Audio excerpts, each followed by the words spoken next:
Saya simpulkan kalian ini adalah pelaku sindikat kejahatan, mafia tanah kalian ini.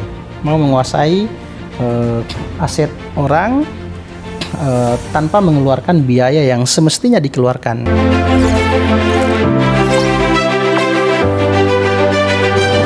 Bismillahirrahmanirrahim.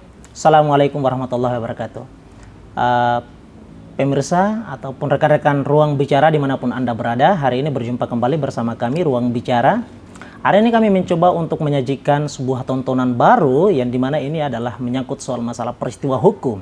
Yang dimana kita ketahui bersama bahwa akhir-akhir ini Indonesia kemudian booming ya peristiwa hukum yang berkaitan soal masalah agraria gitu. Dan hari ini kami sudah membersamai salah satu korban yang dimana beliau ini sudah tidak lagi berdaya tetapi dimanfaatkan kondisi ketidakberdayaannya ini untuk bagaimana dikuasai segala bentuk objeknya gitu, segala bentuk harta yang dimilikinya gitu. Rekan-rekan semua, hari ini sudah ada bersama kita. Di samping saya ini adalah ada Pak Frans sebagai korban yang kemudian harta kekayaannya kurang lebih adalah dimanfaatkan, segala bentuk surat-suratnya itu diambil dan bagaimana dikasih kepada pihak-pihak tertentu lalu kemudian tanpa sepengetahuan beliau.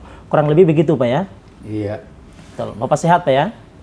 Ya masih disehatkan, makan umur usia tua. Betul.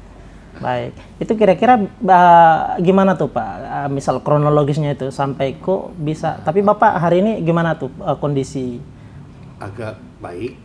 Agak baik ya. Dalam beberapa ya bulan ini agak sadar juga. Tadinya memang udah hilang ingatan tuh, justru di sini saya waktu sakit ke rumah sakit ada menunjuk pengacara keluarga yang mengantar yang mengetahui sakit saya yang dinyatakan tidak bisa aktif lagi di dalam segala hal. Dan ternyata dimanfaatkan, direncanakan oleh yang dikatakan mafia tanah. Saya tidak pernah pegang surat apa-apa. Untuk selanjutnya maka lebih baik silakan aja dengan Pak Rahmat yang akan menerangkannya. Sip, baik. Oke, jadi teman-teman sekalian, di sini bukan hanya saja kami dari Ruang Bicara bersama dengan Pak Frans gitu sebagai korban gitu. Jadi sebagaimana tadi persaksian daripada Pak Frans bahwa akhir-akhir ini beliau mungkin agak sedikit terkoneksi kalau jika misalkan kita ingin bertanya tentang kondisinya itu mungkin bisa dijawab gitu. Tapi karena ini adalah berkaitan dengan persoalan hukumnya, itu memang agak sedikit sulit untuk beliau mengeksplainkan apalagi soal masalah kronologisnya hingga sampai dengan perkara-perkaranya yang lebih detail gitu. Sehingga kemudian kami di sini bukan hanya sendiri melainkan pula juga dari kuasa hukum Pak Frans yang kemudian sudah diberi kuasa secara total gitu Pak ya. Beliau sudah ada di sini adalah Pak Rahmat Muni sebagai kuasa hukum keluarga gitu ya dari Pak Frans. Nah, jadi di sini mungkin langsung saja gitu kita ingin melayangkan pertanyaan sederhananya kepada beliau ini, kuasa hukum dari Pak Frans ini, Pak Rahmat Muni, bahwa gimana Pak, kok bisa terjadi gitu si pelaku ini kemudian masuk di sini tanpa sepengetahuan gitu. Bagaimana sih langkah-langkah modus operandinya gitu, modus kejahatannya sehingga kemudian barang ini bisa tercipta gitu. Oke, jadi terkait dengan peristiwa yang hari ini melanda Pak Frans bersama keluarga, pertama saya ingin menjelaskan dulu saya ini adalah lawyer Pak Frans di internal keluarga yang mengurusi persoalan-persoalan internal keluarga Pak Frans. Nah, jadi sedikit banyaknya saya mengetahui pasti terkait dengan peristiwa-peristiwa yang terjadi di internal keluarga Pak Frans. Nah, terlebih kepada satu persoalan yang hari ini menggerogoti Pak Frans, sebagaimana yang telah dibicarakan tadi, bahwa hari ini Pak Frans ini dalam keadaan sakit.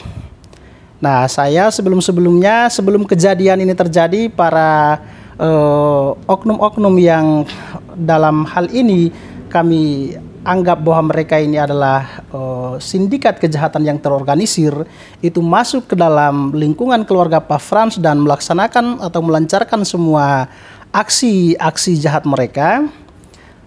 Sebelum-sebelumnya saya sering intens berkomunikasi dengan Pak Frans. Saya juga sering kemari karena ditugaskan sebagai lawyer internal. Dan pernah beberapa kesempatan saya juga mengantar Pak Frans ke dokter.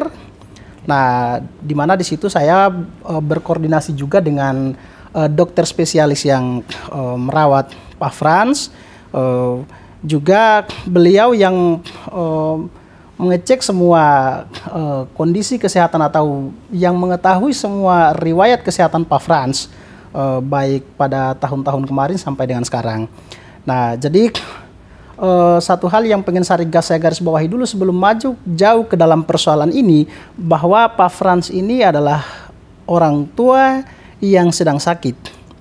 Nah, dan sakitnya ini bukan sakit biasa, bukan orang sakit meriang atau sakit kepala atau diare atau sakit gigi, tidak.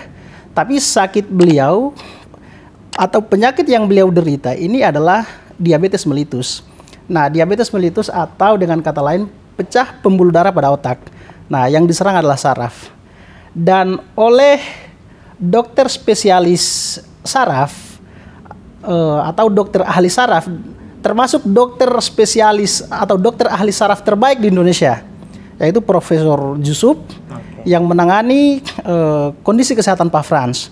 Dan oleh Prof. Yusuf itu telah dinyatakan bahwa Pak Frans ini secara kesehatan sudah dinyatakan pensiun. Oke, artinya tidak bisa lagi berbuat aktivitas apa-apa gitu ya? Tidak bisa. Itu ya? Baik aktivitas politik, baik aktivitas usaha, maupun aktivitas di internal keluarga yang agak sedikitnya menguras energi berpikir, itu tidak boleh sama sekali. Jadi Pak Frans ini oleh Dr. Yusuf, oleh Prof. Yusuf, itu sudah dinyatakan sudah harus tenang, tidak boleh lagi melakukan aktivitas apa-apa. Nah, olehnya itu, keadaan seperti ini membuat Pak Frans itu tidak bisa berbuat apa-apa. Karena itu real beliau sedang sakit menderita diabetes mellitus, akhirnya kontrol alam bawah sadarnya kurang bagus. Nah, ingatannya kurang bagus. Boleh sedikit saya katakan bahwa beliau kalau ngomong juga agak ngelantur kemana-mana. Karena memang yang diderita adalah dia pecah pembuluh darah pada otak. Nah, artinya ya beliau ini tidak lagi normal untuk berpikir. Nah, apalagi bertindak melakukan sesuatu. Apalagi terlebih-lebihnya itu beliau bertindak untuk melakukan perbuatan-perbuatan hukum, itu sudah tidak lagi bisa. Nah, orang yang sudah usia Pak Frans sudah hampir 80 tahun beliau sekarang. Nah, ditambah lagi dengan diabetes mellitus yang diserang ini saraf, otomatis sudah tidak lagi normal. Nah, di sini beliau ini harusnya tidak lagi cakap sebenarnya. Nah, ketika secara hukum beliau akan melakukan perbuatan-perbuatan hukum, baik itu peristiwa hukum perdata maupun yang lain-lainnya, ya itu sudah tidak lagi dianggap cakap secara hukum. Kenapa? Karena sudah sakit. Nah, dan itu oleh dokter dinyatakan pensiun, artinya selesai di situ. Nah, lalu kemudian beliau ini kan punya rumah, ada beberapa harta beliau juga yang tadinya hendak diwariskan kepada anak-anaknya, dan saya juga yang ditunjuk sebagai lawyer yang akan nantinya mengurus warisan-warisan itu untuk dibagikan ke anak-anaknya. Nah, salah satu diantaranya aset beliau yang agak sedikit berharga, nah itu yaitu kediaman yang beliau tempati sekarang di Pondok Indah. Nah, aset tersebut kemudian oleh seseorang disalahgunakan. Jadi karena Pak Frans ini sudah tua dan juga dalam keadaan sakit, beliau juga saat itu hendak ingin menjual rumahnya. Nah, ingin menjual rumah lalu mau dibagikan hasilnya kepada anak-anak beliau, juga untuk konsentrasi perawatan beliau sendiri karena di usia yang sudah tua. Nah, lalu datanglah salah seorang perempuan saat itu, kemudian masuk kemari, aksesnya melalui salah satu rekan kita juga, salah seorang kerabat juga yang tadinya sih masih mengaku beliau sebagai family dari Pak Frans juga, tapi tidak tahu. Terlepas daripada semua itu, kita tidak tahu kepentingannya apa. Lalu beliau datang kemari mengaku sebagai keluarga, karena satu Pak Frans ini adalah anak sematawayang satu-satunya, tidak punya kakak, tidak punya adik. Nah, beliau punya ibu angkat. Nah, lalu ibu angkat itu juga punya saudara-saudara. Nah, orang ini mengaku sebagai anak adalah salah satu kakak dari ibu angkat Pak Frans yang di Bandung. Oh, gitu. Nah, jadi ke sini kemudian datanglah si perempuan itu, maksudnya melalui beliau itu. Kemudian datang kemari, tadinya mengaku sebagai pembeli. Namun setelah sudah ada di rumah, beliau sempat berkomunikasi dengan Pak Frans, tapi karena tadi Pak Frans dengan keterbatasan komunikasinya karena sakit, ya akhirnya komunikasi itu pun tidak terjalin, hanya satu kali. Beliau kemudian datang terus. Nah, lalu kondisi rumah juga agak sepi. Nah, beliau datang lalu mendekati Pak Frans secara emosional. Pak Frans dekati secara emosional, hampir 1 bulan berjalan. Ketika trustnya sudah terbangun, kemudian beliau mencoba kembali mengambil hati Pak Frans dengan menyediakan makanan-makanan ringan, menyediakan obat-obatan yang dibutuhkan oleh Pak Frans, hingga kemudian Pak Frans semakin simpati dengan aksi-aksi yang dilakukan oleh oknum ini. Yang selanjutnya beliau kemudian semakin membangun kedekatan dengan Pak Frans, lalu kemudian memainkan peran-peran yang agak dipandang positif, di mana beliau sering sembahyang di tempat Pak Frans, termasuk juga di kamar Pak Frans sendiri. Karena beberapa kali Pak Frans ini kalau berjalan tidak normal, harus dipapah. Nah, jadi kalau bergerak mau turun dari kasur atau mau keluar dari kamar itu susah. Mungkin kalau beliau berjalan dari situ kemari, kita bisa tunggu mungkin 30 menit baru nyampe di sini, dari kamar sampai ke ruang tamu. Nah, akhirnya orang-orang yang sedikitnya sudah dipercaya oleh Pak Frans itu kemudian masuk ke kamar, diperbolehkan untuk menyediakan entah makanan, baik pembantu, baik termasuk salah satu diantaranya adalah saya. Nah, akhirnya si oknum ini juga masuk. Nah, lalu ya menyediakan obat-obatan sehingga kemudian terbiasa. Nah, ini adalah rangkaian modus kejahatannya ya. Disitulah yang kemudian saya katakan bahwa ini adalah modus operandi yang dimainkan dalam kerangka memuluskan niat jahatnya. Nah, jadi pertama beliau mencari simpati Pak Frans dulu untuk membangun kepercayaan terhadap Pak Frans. Nah, membangun kepercayaan dari Pak Frans terhadap dirinya sendiri, terhadap beliau. Nah, jadi berselang beberapa bulan kemudian karena Pak Frans sudah percaya dengan beliau, akhirnya mulailah beliau saat itu agak mengulur waktu ketika dikonfirmasi terkait dengan jual beli rumah yang dimaksudkan sebelumnya. Nah, jadi dalam hemat berpikir saya, beliau agak buying time di situ. Dari awal saya sudah kemudian mencurigai gerak-gerik oknum ini. Saya sudah agak sedikitnya membaca, tidak bermaksud apa, tapi waktu itu saya pernah sampaikan kepada rekan-rekan kita juga kepada keluarga Pak Frans, ini orang saya lihat sih kayaknya gerak-geriknya agak kurang bagus. Nah, tapi karena ya beliau di sini datang kemudian melayani Pak Frans untuk makan obat-obatan lain sebagainya, kemudian sembahyangnya, Pak Frans percaya. Dan kemudian Pak Frans ini termasuk orang yang baik.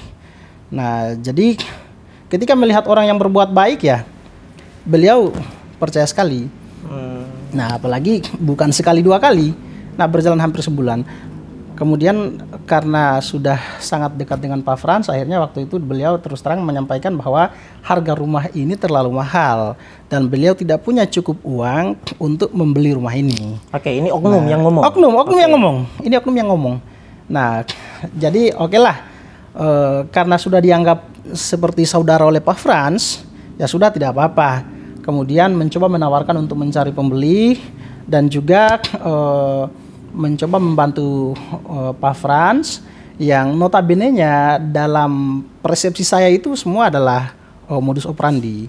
Nah, dan faktanya real terjadi sekarang. Waktu itu saya sudah mencurigai gelagat ini adalah tidak bagus. Nah, pernah saya sampaikan kepada Pak Frans sendiri, Pak Frans, saya menilai orang ini tidak bagus. Nah, coba kita pastikan dulu orang ini benar orang baik yang berniat membantu kita atau tidak.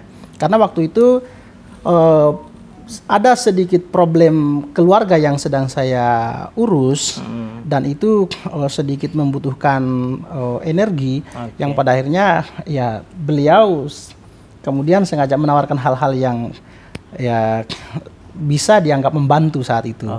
Nah, yang pada akhirnya ya sudah. Kemudian selanjutnya beliau jadi dikonfirmasi dulu modus-modus tadi dimainkan itu tanpa kehadiran Pak Rahmat sebagai kuasa hukum family di dalam nggak ada rumah ya. Jadi modus itu dimainkan, dia setiap ngobrol berdiskusi dengan Pak Frans itu tidak mau diganggu oleh siapa saja, siapapun nggak boleh. Termasuk kuasa hukumnya? Termasuk kuasa hukum sendiri. Nah, sampai sempat saya ribut dengan beliau juga. Oh gitu. Saya sempat ribut dengan beliau karena ada hal yang agak saya curigai, dan saat dikonfirmasi beliau tidak terima, malah beliau mencurigai saya kembali. Akhirnya sempat saya dengan beliau itu beradu mulut, beradu mulut di hadapan Pak Frans. Nah, tetapi dengan sikap bijaksana Pak Frans kemudian melerai, tidak boleh katanya. Kalian adalah sama-sama orang baik yang membantu saya, maka tidak boleh terjadi keributan atau konflik lah di internal, itu nggak boleh. Ya sudah, beliau keluar, saya pun keluar. Nah, kemudian beberapa lama kemudian saya waktu itu ada di rumah Pak Frans, dan Pak Frans memberitahukan ke saya kalau bisa besok rumah dikosongkan. Saya bertanya, dikosongkan untuk apa? Katanya besok ada tamu, kemungkinan pembeli. Nah, begitu. Nah, katanya juga ada mungkin mau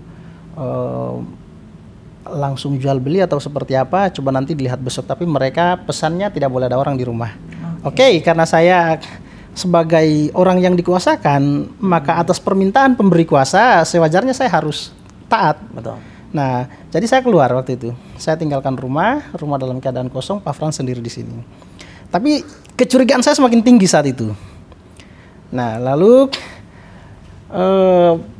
sekitar 2 hari dari kejadian itu, di mana Pak Frans meminta saya untuk rumah dikosongkan, saya kemudian menelpon Pak Frans, apakah saya sudah bisa ke rumah? Bisa, katanya. Sudah, saya ke rumah dan kita ngobrol lepas. Nah, jadi semakin ada hal-hal yang mencurigakan di situ dari gerak-gerik oknum ini. Nah, kemudian di tengah perjalanannya saya mencoba mengkonfirmasi kepada Pak Frans, apa sih yang dibicarakan kemarin? Bagaimana terkait dengan tamu yang kemarin? Katanya mau berniat menjual, membeli, dan lain-lainnya seperti apa? Kata Pak Frans, kemarin belum langsung transaksi, hanya ada beberapa syarat-syarat atau prosedur administrasi yang harus dilaksanakan dulu. Nah, saya tanyakan apa yang dilakukan kemarin. Saya bilang kalau berkaitan dengan tanda tangan sesuatu, baik surat atau dokumen apapun itu, Pak Frans harus konfirmasi dan koordinasi dulu dengan saya sebagai kuasa hukum Pak Frans. Nah, dokumen apapun yang hendak ditandatangani oleh Pak Frans harus saya baca dulu. Nah, saya baca, saya pelajari dulu, saya analisis dulu sekiranya ini tidak berpotensi merugikan keluarga, tidak berpotensi merugikan Pak Frans, atau tidak berpotensi menimbulkan permasalahan di kemudian hari, silahkan ditandatangani. Tapi ketika sekiranya sebaliknya, maka tidak boleh ditandatangani. Nah, lalu beliau berkata, tapi kemarin saya sudah menandatangani beberapa dokumen. Waduh. Saya bilang, dokumen apa? Tapi karena dokumen itu pun salinannya tidak diberikan kepada Pak Frans, yang pada akhirnya saya juga tidak tahu dokumen apa yang ditandatangani. Tapi saya sudah mulai, insting saya sudah mulai jalan bahwa kemungkinan ini mereka menandatangani sesuatu yang urgen. Nah, ternyata setelah hampir 1 minggu kemudian terkonfirmasilah ke saya bahwa yang ditandatangani itu adalah akta. Nah, yang notabene-nya Pak Frans itu hendak melakukan pinjaman. Oke, jadi itu akta pinjaman. Tapi faktanya yang ditandatangani setelah sekian waktu berjalan, baru kemudian terkonfirmasi bahwa itu adalah akta terkait dengan pinjaman. Tetapi yang ditandatangani itu bukan akta hutang piutang. Nah, sesuai prosedurnya, ketika itu pinjam meminjam, maka bentuk surat pernyataan ataukah akta di hadapan notaris yang ditandatangani itu seharusnya akta hutang piutang. Oke. Nah, bukan yang lain. Tetapi fakta yang ditandatangani itu adalah ada 3 dokumen yang ditandatangani di situ. 1, akta perikatan perjanjian jual beli (PPJB). Yang kedua adalah akta kuasa jual. Nah, yang ketiga adalah akta pengosongan Pengosongan rumah. Nah, disitulah saya kemudian, wah, ini sudah tidak betul ini. bagaimana ceritanya bisa begini? Ini jual beli ataukah hutang piutang? Kalau jual beli, gimana prosesnya? Tapi tindakan penandatanganan berkas-berkas itu oleh Pak Frans itu dilakukan secara sadar, keterpaksaan, ataukah kemudian itu berdasarkan dorongan sendiri? Tidak mengetahui, apalagi gitu sampai detik ini juga. Kalau baca satu lembar aja udah pusing. Ya, jadi nanti biar saya menjelaskan Mas begini. Pak Frans ini sebagaimana saya jelaskan tadi, beliau ini karena mengalami gangguan saraf, stroke ringan, sebelah kanan kanan tak kiri, sebelah kiri, Kiri. fisik beliau ini sudah tidak berfungsi. Oke. Ya, berfungsi tetapi tidak maksimal karena sudah stroke beliau, Stroke ringan, stroke ringan. Nah, lalu apa namanya? Karena yang kena adalah sarafnya, ya tentu berpengaruh kepada penglihatan. Nah, jadi di balik itu usia beliau yang memang sudah seharusnya ya orang sudah seusia Pak Frans hampir 70 masuk 80 tahun, beliau realnya 77 tahun sekarang. Orang 77 tahun itu kan tentu penglihatan tidak lagi normal. Nah, jadi apalagi dibarengi lagi dengan sakit, kemudian sakit yang dialami tadi adalah diabetes mellitus, maka tentu berpengaruh sekali. Nah, jadi sekalipun beliau bisa melihat, tetapi bagaimana beliau membaca, mencerna, menganalisis isi dokumen yang akan ditandatangani kan tidak bisa. Karena sudah bermain dengan pikiran. Nah, oleh dokter sudah dinyatakan beliau ini nggak bisa lagi berpikir. Kalaupun ngomong itu ngelantur. Nah, kira-kira seperti itu. Jadi kan tidak lagi normal. Makanya begitu saya sampaikan yang ditandatangani itu apa, beliau juga tidak tahu. Ya gimana tahu? Dan kopinya juga tidak ada. Dan tidak ada salinan. Ya. Kalau semisal hari itu ada salinan saya tahu. Tetapi kan apa namanya? Kalau bicara salinan juga kan hal sudah terjadi. Nah, lalu saya agak protes hari itu. Ini apa? Nah, setelah kita ketahui semua bahwa ternyata hal yang disampaikan tadi telah terjadi, saya kemudian bertanya lagi kepada Pak Frans, uangnya di mana? Karena kan hendaknya jual beli itu adalah bertemunya penjual dan pembeli dalam hukumnya ya. Nah, karena terjadinya sebuah peristiwa hukum perdata di sini. Nah, maka dicatatkan di situ harus adanya penjual dan pembeli bertemu, membangun satu kesepakatan, satu itikat baik terkait dengan jual beli, lalu mendatangkan notaris atau menghadap terhadap notaris. Nah, kemudian menyampaikan niatnya kepada notaris untuk melakukan akad. Nah, akad yang mau dibuat apa ini? Ketika yang diniatkan itu adalah jual beli, yang menyampaikan kepada notaris untuk akad jual beli. Saat itu pula tidak ada notaris yang dihadirkan di situ, ataukah ada? Jadi ketika bicara seperti itu, kita ini kan semacam tadi yang ada di sini cuma Pak Frans. Nah, kita tidak bisa memastikan ada notaris atau tidak, tapi faktanya ada akta notaris yang dibikin. Waduh. Nah, ada akta notaris, lalu setelah kita cross check notaris itu juga nggak jelas. Alamat yang tertera dalam akta itu nggak jelas. Begitu kita cross check, wah nggak jelas ini. Nah, jadi ya sudah kita menaruh kecurigaan tersendiri di situ. Kemudian saya sampaikan, Pak Frans di mana uangnya? Karena jual beli kan hendaknya seperti itu. Betul. Ketika sudah ditandatangani akta, nah memang pada prinsipnya notaris juga pasti menyampaikan sebelum validasi itu tidak boleh ada transaksi, harus ada validasi dulu sehingga memastikan benar objek yang hendak diperjualbelikan itu benar-benar aman, tidak dalam status sengketa. Nah, tetapi kan ada perikatan di situ, maka mungkin saja bayar DP atau bayar sekian persen dulu. Nah, atau kira-kira validasi notaris berapa lama sih? Nggak lama kalau validasi notaris. Nah, cepat saja tinggal kan sudah diserahkan sertifikat fisiknya, kemudian dokumen-dokumen pendukungnya, lalu notaris itu kemudian datang ke BPN, kemudian untuk validasi, diverifikasi. Saat verifikasi itu dinyatakan valid, ya sudah langsung transaksi, silahkan bayar. Nah, lalu saya kemudian waktu itu masih berpikir positif bahwa mungkin saja ini masih dalam tahap validasi notaris. Ya, sebagai seorang praktisi hukum tentu saya mengerti langkahnya dan saya harus menghargai itu. Ya sudah, saya tidak tergesa-gesa waktu itu. Tapi kan sekitar 1 bulan berjalan loh, tidak ada juga transaksi. Saya sampai Pak Frans ini seperti apa? Kok nggak ada transaksi? Nah, bahkan sampai hari ini ya. Nah, lalu belum seperti ini. Kemudian seiring waktu berjalan, ada somasi suruh diusir keluar, nah, itu baru minta kan. Oke, itu yang tahap kedua. Jadi ini tidak hanya satu kali gadai ini. Kemudian waktu itu sudah apa namanya? Ketahuannya saat di top up. Jadi pertama digadaikan ke funder 1, lalu kemudian pindah tangankan gitu ya. Pindah tangankan top up ke funder kedua. Nah, di funder kedua inilah yang lebih apa namanya, lebih tidak bagus prosesnya. Di funder kedua ini malah ya Pak Frans sama sekali tidak tahu. Waktu itu memang infonya Pak Frans diantarkan ke notaris oleh salah seorang suruhan dari oknum tersebut. Nah, kemudian ke notaris katanya juga menandatangani dokumen. Nah, lalu karena itu bicara tentang jual beli, saat itu mendatangkan ada salah seorang juga yang memainkan peran tersendiri lagi sebagai pembeli.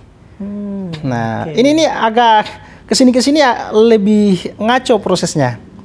Nah, jadi ada lagi salah seorang yang datangkan seolah-olah sebagai pembeli lagi, akhirnya mulai membangun lagi modus baru. Nah, kemudian Pak Frans ke notaris. Saat itu saya setelah dari proses mereka ke notaris sekitar menjelang beberapa bulan, saya juga tanyakan ke Pak Frans. Saya bilang, notarisnya di mana, coba kita menghadap ke notarisnya. Akhirnya saya dengan Pak Frans ke notaris tersebut, membawa juga salah satu oknum yang kami sinyalir itu adalah bagian daripada kelompok mereka. Nah, yang memang sudah merancang, sudah merencanakan apa namanya, sindikat kejahatan ini secara sistemik. Nah, lalu kita ke notaris, kemudian kita berdiskusi di situ. Saya sempat tanyakan, gimana jual belinya kapan? Nah, kok belum jadi juga. Nah, akhirnya sampaikan katanya bayarnya paling telat hari Senin. Waktu itu saya ingat persis kita datang ke sana hari Jumat. Katanya hari Senin kita sudah melakukan pembayaran. Nah, di sini satu keadaan yang lebih mengagetkan. Sewaktu saya dengan Pak Frans pulang dari notaris, sesampainya di rumah, saya tanyakan kepada Pak Frans, karena di notaris itu sempat notaris membicarakan terkait dengan DP pembayaran rumah. Saya tanyakan DP-nya berapa, katanya 100 juta. Akhirnya di situ oleh notaris disampaikan kepada si yang konon katanya sebagai calon pembeli tersebut, apakah hari Senin ini real ada pembayaran? Kata dia real pembayaran hari Senin. Nah, kemudian kita sedikitnya mengultimatum di situ, kalau hari Senin itu tidak dilakukan pembayaran seperti apa? Nah, katanya kalau sampai hari Senin tidak dilakukan pembayaran, saya bersedia uang 100 juta yang diserahkan sebagai DP pembelian rumah tersebut dinyatakan hangus. Oke, dibuatlah pernyataan di depan notaris, dibikinkan dalam bentuk akta autentik, ditandatangani. Dokumennya saya bawa. Nah, dokumennya saya bawa berikut dengan dokumen-dokumen lainnya. Sampainya di rumah saya tanyakan kepada Pak Frans, gimana prosesnya, memang mereka benar sudah ngasih DP? Akhirnya belum menceritakan sedikit kronologis kejadian itu. Beliau sampaikan bahwa sebenarnya DP itu sendiri sebesar 100 juta itu sebelum diserahkan uang 100 juta itu kepada Pak Frans, mereka sudah minta uang 3 miliar ke Pak Frans. Nah, minta uang 3 miliar. Nah, yang katanya uang itu diperuntukkan untuk pengurusan pencairan bank garansi untuk kepentingan pembayaran rumah. Wah, ini semakin terlihat sekali. Jadi mau beli, niatan mau beli, tapi meras lagi nih. Meras lagi. Ini modus yang dimainkan. Memang sudah direncanakan sampai CCTV diganti itu belakangan ini, seminggu ini. Iya, jadi ketahuan bahwa banyak kronologisnya nih. Kuasa surat apa itu? Surat utang, surat perjanjian kerjasama. Yang jelas itu palsu, semua. Saya tidak pernah tanda tangan apa-apa. Ya, jadi saya ada banyak kejadian yang mungkin ketika diceritakan secara detail ya mungkin butuh waktu yang panjang. Ini rangkaian kejahatan mereka ya? Rangkaian kejahatan mereka, tapi saya mencoba mengambil topik-topik garis-garis besarnya. Nah, terkait dengan modus operandi yang dimainkan oleh mereka untuk meyakinkan Pak Frans bahwa mereka ini adalah orang baik yang berniat membantu Pak Frans untuk membeli rumah ini, kira-kira begitu. Nah, tapi faktanya sampai sekarang itu menjadi satu problem besar. Akhirnya kemudian saya tanyakan ke Pak Frans, di mana itu orang?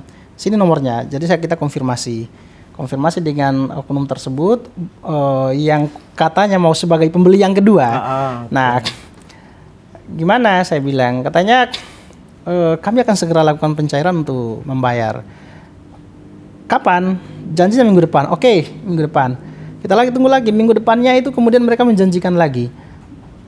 Minggu demi minggu, bulan demi bulan, tak kunjung dilakukan pembayaran juga. Nah, udah saya di situ sudah semakin yakin sekali. Saya bilang, Pak Frans, ini adalah modus penipuan.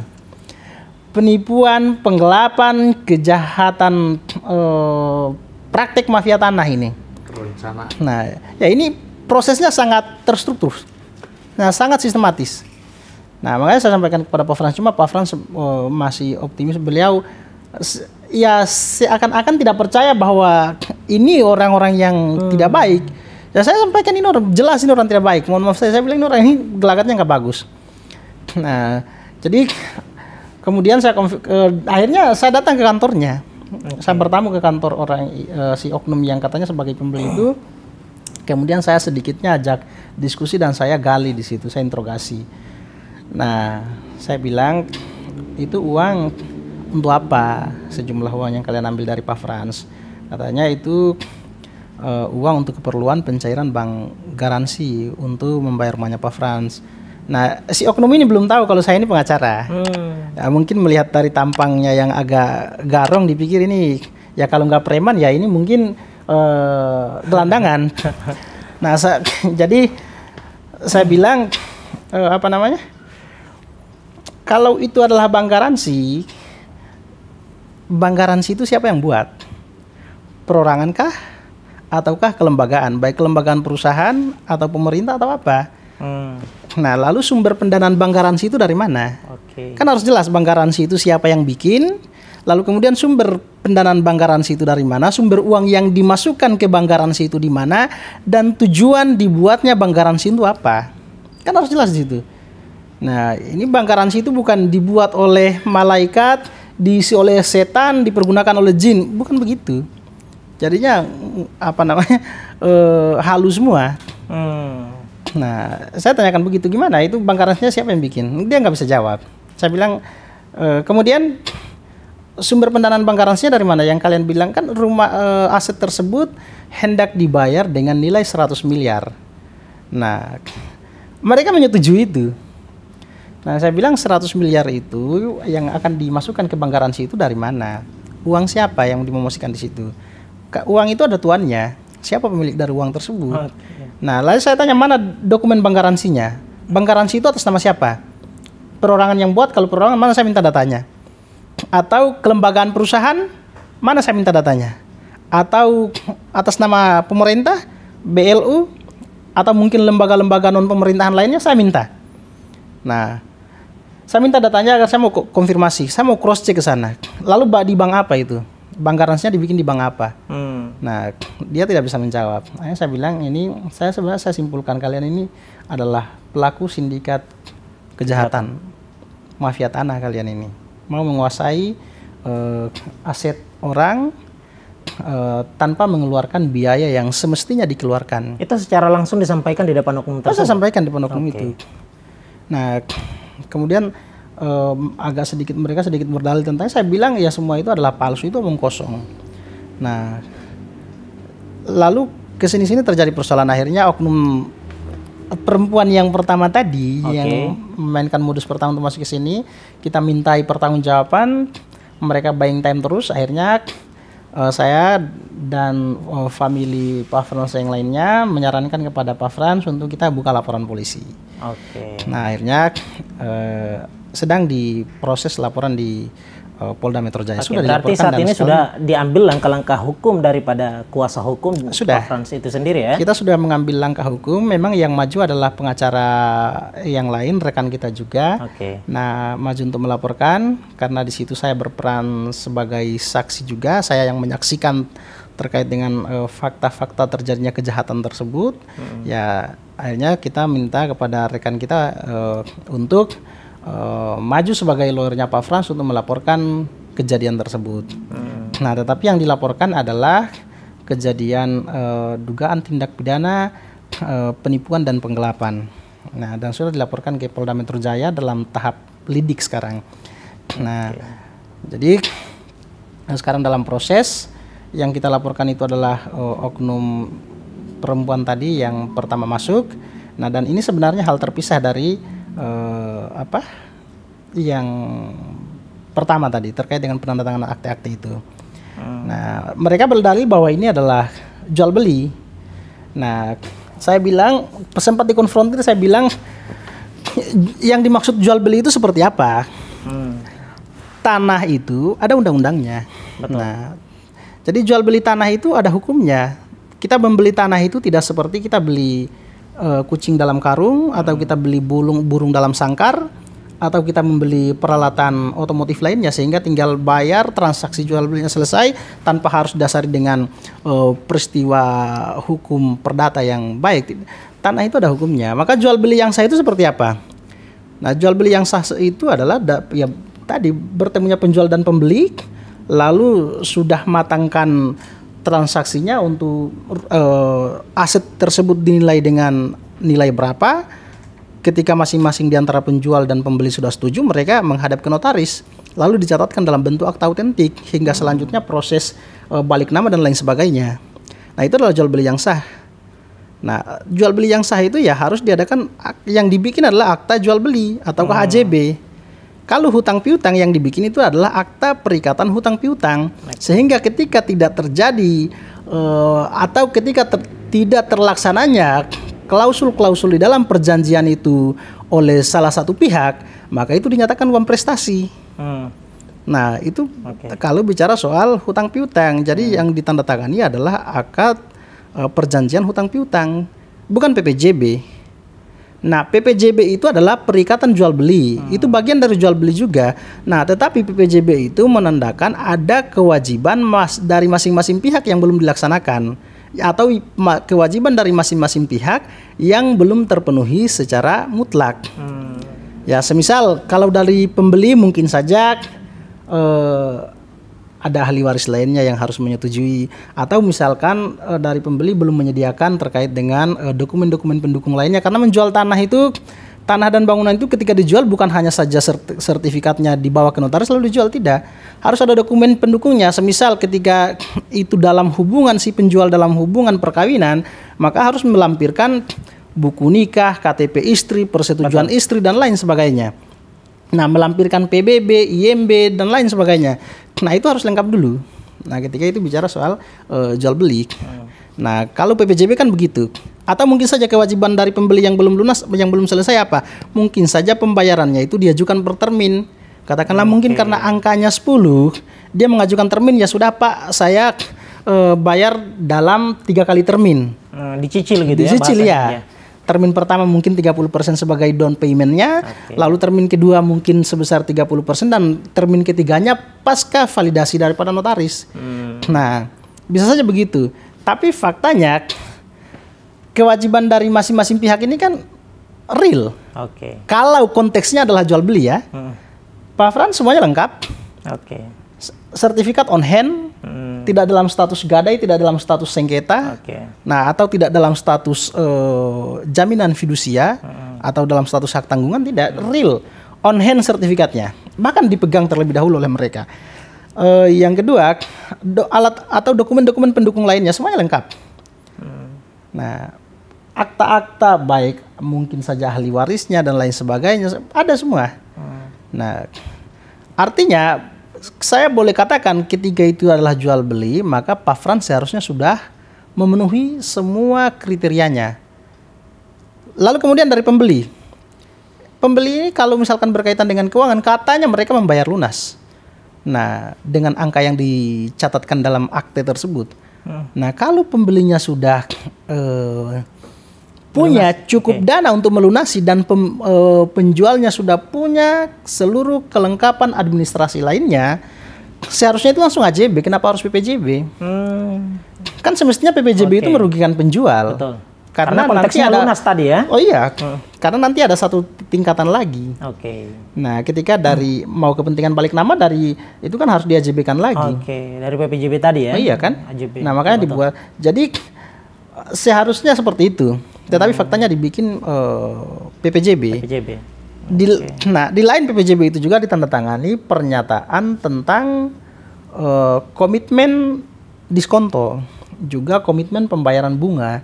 Nah, ketika ini adalah jual beli yang sah, ya, atau ketika ini adalah jual beli, kenapa harus ada diskonto? Nah, kalau ini jual beli, kenapa harus ada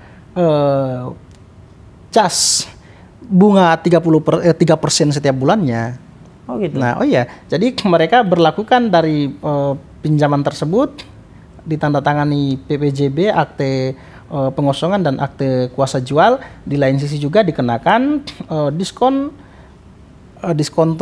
16% kalau nggak salah, 16% diskonto dan 3% bunga berjalan dari nilai transaksi. Itu per bulan? 16% itu dipotongkan di depan sekali. Oh, sekali. Nah, sementara cas 3% itu berjalan setiap bulan. Nah, dan 3% bunga berjalan itu dipotong 1 bulan pertama ditambah dengan diskonto 16%, makanya pemotongan persamanya 16% ditambah dengan 3% jadinya 19% pemotongan di depan. Pertanyaannya ketika itu jual beli, kenapa jual beli itu menggunakan diskonto? Ketika itu jual beli, kenapa jual beli itu kemudian dikenakan bunga berjalan? Nah, ini membuktikan bahwa adalah hutang piutang.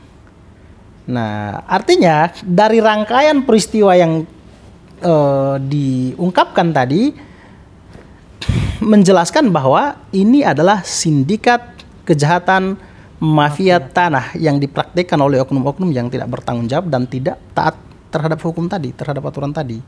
Nah, posisinya Pak Frans ini ya sebagai orang yang sangat terjolimi. Nah, yang sangat terjolimi, beliau ini korban. Betul. Sangat dikorbankan dalam hal ini. Jadi terkait dengan proses yang mereka lakukan itu, saya dan rekan-rekan kemudian menyatakan bahwa itu bukanlah sebuah transaksi jual beli, melainkan itu adalah peristiwa pinjam meminjam. Nah, tetapi faktanya mereka catat dalam perikatan perjanjian jual beli yang tidak semestinya seperti itu. Maka ya kesimpulannya apa? Kesimpulannya bahwa ini adalah sindikat kejahatan. Nah, jadi sindikat kejahatan ini sangat merugikan. Nah, di mana ya kita lihat sendiri Pak Frans ini kondisinya sudah seperti ini dan mut-mutan juga kondisi Pak Frans ini. Kadang mungkin beberapa menit, beberapa jam itu agak membaik, nanti kemudian down kembali. Dan kondisi itu sangat dimengerti oleh orang-orang ini, oleh oknum-oknum ini. Yang pada akhirnya mereka memanfaatkan kesempatan itu, mereka sudah tahu persis tentang kondisi Pak Frans seperti apa, jadi mereka timingnya pas terus. Nah, karena memang di rumah Pak Frans sendiri itu dipantau. Nah, lebih sadisnya lagi, CCTV di seluruh rumahnya Pak Frans itu dalam pantauan mereka diganti lalu dipasang chip di situ. Waduh. Itu dugaan kami dipasang chip lalu dikontrol semua oleh mereka. Sekarang kan sudah ada tuh yang CCTV yang bisa dipasang chip kemudian dikontrol melalui handphone. Jadi si pemilik handphone itu jalan sampai di mana, aktivitas pada area yang dipasang atau diawasi CCTV itu bisa diawasi melalui ponsel. Nah, akhirnya ya apapun kejadian-kejadian atau aktivitas apapun dalam rumah ini mereka tahu. Nah, ada atau tidak orang dalam rumah ini mereka tahu, atau sedang apa pokoknya mereka tahu semua. Nah, ini sadis sekali, sangat terstruktur dan sangat sistematis. Mereka prakondisi dulu, kondisinya dinetralisir dulu, baru datang untuk memuluskan kejahatan apa. Semua telah didesain sedemikian rupa dan sangat rapih. Akhirnya mulus-mulus saja. Nah, ketika saya lihat ya ini termasuk ketika mencoba melihat kembali dalam pengalaman saya sebagai seorang praktisi hukum menangani sindikat-sindikat kejahatan yang serupa, ini termasuk salah satu sindikat kejahatan yang sangat digital gitu. Digital terstruktur sistematis dan bikin geleng-geleng. Ini luar biasa. Karena bayangkan skenario itu dibikin sedemikian rupa. Seolah-olah sebagai pembeli. Jadi ada semacam sinetron. Jadi ada yang memainkan ini pemeran utamanya, ini pemeran pembantunya. Nah, jadi semua sudah disetting sedemikian rupa. Nah, alih-alih ke sini nanti ada lagi sebagai pembeli si oknum yang satunya lagi. Nah, yang mana setelah kita sambangi semua, setelah kita interogasi mereka, akhirnya ketahuan. Karena mereka tidak bisa mempertanggungjawabkan itu. Salah satu diantaranya yang saya jelaskan tadi terkait dengan bank garansi itu. Nggak jelas sekali. Nah, akhirnya ke blow up semua. Ya sudah, kita ngambil jalan terakhir, lapor ke pihak yang berwajib. Nah, kita sudah laporkan dan sekarang dalam tahap lidik. Baik. Nah, jadi ini kan persoalan hukumnya sudah mulai diambil aksinya oleh kuasa hukum dari Pak Frans itu sendiri, baik itu oleh Pak Rahmat ataupun dengan rekan-rekan lainnya gitu ya. Nah, gitu. Di sini yang ingin saya tanyakan mungkin adalah soal bagaimana harapannya dari proses hukum yang kemudian sudah diserahkan kepada pihak terwajib di sini, dalam hal ini adalah Polda Metro Jaya gitu. Apa kemudian yang akan diharapkan daripada proses hukum ini terkait dengan permasalahan yang kemudian hari ini dialami oleh Pak Rahmat dan juga klien Pak Rahmat itu sendiri itu? Ya sederhana. Ketika bicara tentang harapan apa kita membuat laporan itu, saya pikir setiap warga negara yang kemudian membuat laporan pada institusi tertentu, baik pada institusi pemerintahan maupun institusi di luar pemerintahan, entah itu eksekutif, yudikatif, terkait dengan pengaduan-pengaduan, ekspektasi paling tingginya ya diproses cepat. Nah, dan kemudian khususnya kembali karena ini pada kepolisian yang kemudian memiliki kewenangan untuk menyelidik, dan menyidik, maka harapan besar kami ya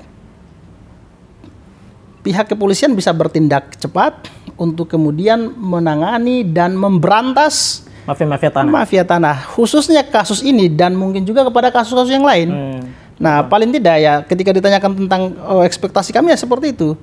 Hal ini bisa diproses cepat dan kemudian yang menjadi harapan besar kami adalah pihak kepolisian juga bisa bersikap netral dan menegakkan hukum secara berkeadilan. Nah, kepastian hukumnya ditegakkan, kemudian juga keadilan hukumnya juga ditegakkan oleh institusi kepolisian sebagai institusi hukum yang sangat diharapkan dan dipercaya oleh masyarakat untuk dapat mengatasi sebuah kejahatan-kejahatan yang dilakukan di negara ini. Nah, kira-kira seperti itu. Baik. Terima kasih banyak saya kira ya. Nah, kita cukup begitu banyak bicara soal permasalahan ini dan saya kira gambaran kronologis daripada peristiwa yang hari ini dialami oleh klien Pak Rahmat ini sudah tergambarkan gitu ya. Sehingga kemudian mungkin dari sini saya patut untuk kemudian mengajak teman-teman, rekan-rekan semua penonton Ruang Bicara untuk kemudian video yang kemudian hari ini kita showkan mungkin bisa dapat di-share banyak-banyak gitu, biar semua orang pada tahu gitu bahwa sebenarnya di Republik ini masih saja terdapat dan masih berkeliaran begitu banyak gitu mafia-mafia tanah di Republik ini. Sehingga kemudian sebagaimana tadi yang disampaikan oleh klien kuasa hukum daripada Pak Frans, Pak Rahmat Moni, bahwa pihak kita mengharapkan sebuah ketegasan penegakan hukum daripada pihak kepolisian untuk kemudian yang pertama adalah menindak lebih lanjut dan secara cepat dan profesional berdasarkan independen gitu ya, laporan-laporan daripada setiap warga yang kemudian mengadukan persoalan-persoalan semisal gitu. Dan yang kedua adalah kita mengharapkan ketegasan pula daripada pihak kepolisian agar kemudian setiap permasalahan di Republik ini yang apalagi berkaitan dengan agraria gitu ya, pertanahan gitu, bisa kemudian diselesaikan dengan cepat sehingga mafia-mafia tanah yang masih berkeliaran ini bisa dapat ditangkap oleh pihak kepolisian gitu. Nah, jadi seperti itu. Maka kita mengharapkan teman-teman semua share banyak-banyak video ini agar kemudian si antero Republik ini bisa mengetahui tentang peristiwa hari ini yang kemudian dialami oleh kliennya Pak Rahmat Moni, dalam hal ini adalah Pak Frans gitu. Baik, jadi teman-teman semua setidaknya dari peristiwa ini kita bisa dapat beberapa poin, diantaranya adalah satu, bahwa persoalan mafia-mafia tanah ini masih terdapat banyak di Republik ini dan belum terselesaikan dengan baik karena memang kita mengetahui bahwa setiap orang tentu memiliki perasaan yang berbeda dan memiliki cara-cara yang berbeda, sehingga kemudian hukum itu kita inginkan satu proses penegakan secara tegasnya dari pihak yang berwajib. Yang kedua adalah orang seperti Pak Frans ini yang sudah tidak lagi berdaya seperti ini, yang sudah usianya sudah menua gitu ya. Nah, masih saja oleh sebahagian orang selayaknya oknum-oknum yang kemudian tadi disampaikan itu masih menggunakan ketidakberdayaan seperti ini untuk kemudian mendapatkan keuntungan dari situ. Nah, sehingga kemudian hal-hal seperti ini patut kiranya kita share banyak-banyak ke semua orang agar mereka mengetahui setidaknya mereka bisa melakukan antisipasi, proteksi terhadap apapun yang mereka miliki sehingga kemudian mereka tidak menjadi korban yang sama selayaknya apa yang kemudian hari ini dirasakan dan dialami oleh Pak Fran. Oke, dari kami teman-teman sekalian itu yang bisa dapat kami sampaikan kepada teman-teman semua. Semoga video ini bermanfaat dan tentu hal ini sangatlah bermanfaat untuk kita semua. Dari kami Ruang Bicara, kami menyampaikan terima kasih banyak. Wassalamualaikum warahmatullahi wabarakatuh.